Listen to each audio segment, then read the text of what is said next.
Hello everybody, the Lawn Gnome is here. Thursdays, I don't care about you. Yeah, Hollywood, you know I love you more than one I should. Yeah, Hollywood, well kiss me good. Yeah, Hollywood, you know I love you more than one. Welcome back to another installment of my TV special week, and today we're going to take a look at the network CBS. CBS has a very interesting story that dates back to the midpoint in the first decade of the 2000s, because after we had seen so much reality television practically take over the networks, and some of us really thought that the world of sitcoms and network dramas were left for dead, minus a couple, but very, very few that were still there amongst the networks, all of a sudden we get a show from CBS called How I Met Your Mother, and ever since then, CBS has just been cranking out one hit after another in terms of sitcoms. So today we're going to take a look at two specific sitcoms. The first one we're going to look at is the second season of Mom, starring Anna Faris and Allison Janney. Now, I for one was very impressed with this show, especially since Chuck Lorre was one of the executive producers and he had already given us some great things in the past, and it pretty much picked up where the first season left off. I mean, Allison Janney I've always loved she's a wonderful actress, but I had never really seen her in an outrageous comedy role, especially since I had mostly seen her when she was voicing animated characters, but she was great in the first season, and so far, while we're only 2 episodes in, she is still as great as ever. Her bouncing off of Anna Faris's character, her daughter Christy, on the show is absolutely awesome, and I really love how strong this show has started off in the second season of its running. I definitely can see this show being one of those long ones. Who knows, if it gets to 10 seasons, you know, God bless it, but everything is different. You never really know how things are going to carry on and how they're actually going to falter. And of course, one of my highlights of the show is French Stewart once again returning as the head chef in Chrissy's restaurant, Chef Rudy.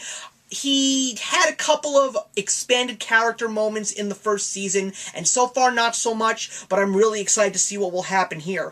And of course, one of the interesting things that happened in the second season, why I said only 2 episodes in, it has a to-be-continued episode. So I'm very interested because it took a very heavy tone, and I'm looking forward to seeing how we will pick the show back up from the to-be-continued episode and how the rest of the season will go. But let's take a look at one more show from CBS that I want to talk about, and I should have come to you guys to rant and rave about this show so much sooner than later.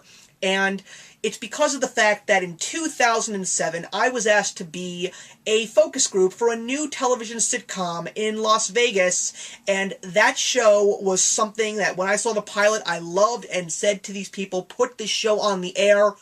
It was The Big Bang Theory. The Big Bang Theory is one of the best shows on television today. So many people absolutely love it. I mean, it's something that we have never seen on television before, especially network television, where the nerds of the world can just rejoice because this is a show about us, and while we are extremely nerdy and geeky, we still have the ability to be average people in the world and even get the pretty girl. It's a great cast featuring Johnny Galecki as Leonard and Jim Parsons as the great Sheldon Cooper, his roommate. The two of them are incredibly funny together. Ever since I saw the pilot, I knew that this was going to be huge. Throw in their 2 best friends, Howard Wolowitz and Rajesh Koothrappali, and you've got some comedy gold.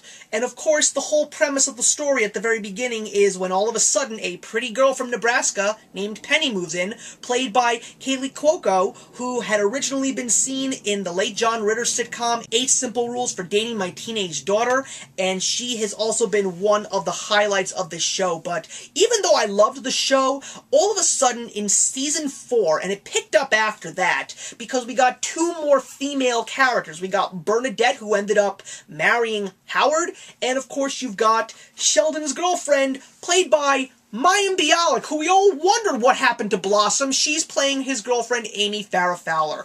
The women in this show have just made it so much funnier because here are geeky women and geeky men. And of course, Penny's not one of the geeky women, but it's sort of rubbed off on her, and how are they going to clash? Because the women want to be grown-ups and the boys still want to be kids. But as far as I'm concerned, if you haven't seen Big Bang Theory, you have to get on it. There are some people that I have met that still don't get it, and I still don't understand why, but I absolutely love this show. I cannot get over the fact that it's going into its 8th season this year. I wouldn't be surprised if it goes to 10, or maybe even more, but it's the best show on network television, and I highly recommend it. So thank you very much for watching, guys, and I'm looking forward to seeing you in the next episode, and actions speak louder than words.